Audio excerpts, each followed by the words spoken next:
পরিষদ, উন্নয়ন পরিষদ, সবার সেরা পরিষদ, উন্নয়ন পরিষদ, লাল গোলাপ শুভেচ্ছা দক্ষিণের পক্ষ থেকে, লাল গোলাপ শুভেচ্ছা দক্ষিণের পক্ষ থেকে।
আমরা ঢাকা মহানগর দক্ষিণ বিএনপির পক্ষ থেকে বাংলাদেশ জাতীয়তাবাদী যুব দলের নবনির্বাচিত কমিটির সম্মানিত সভাপতি গোনাই মুন্ডা এবং সাধারণ সম্পাদক নুরুল ইসলাম নয়ন সহ নেতৃবৃন্দদের শুভেচ্ছা জানাচ্ছি।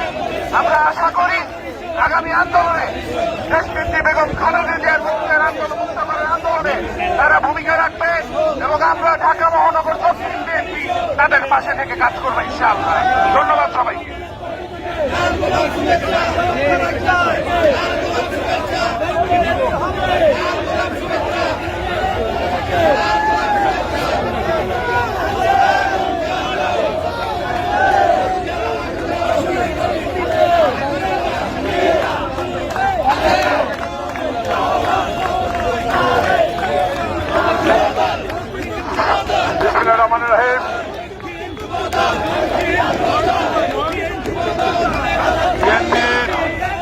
ভারপ্রাপ্ত চেয়ারম্যান, আগামী দিনের রাষ্ট্রনায়ক, তারুণ্যের প্রতীক, বাংলাদেশের আশা আকাঙ্ক্ষার প্রতীক, এই মুহূর্তে বাংলাদেশের যে আন্দোলন সংগ্রামের অত্যন্ত প্রহরী দেশ নায়ক জনাব তারেক রহমান আজকে যে জাতীয়তাবাদী যুব দলের নবনির্বাচিত কমিটি উপহার দিয়েছেন, এই জন্য বাংলাদেশ জাতীয়তাবাদী যুব দলের পক্ষ থেকে, কেন্দ্রীয় সংসদের পক্ষ থেকে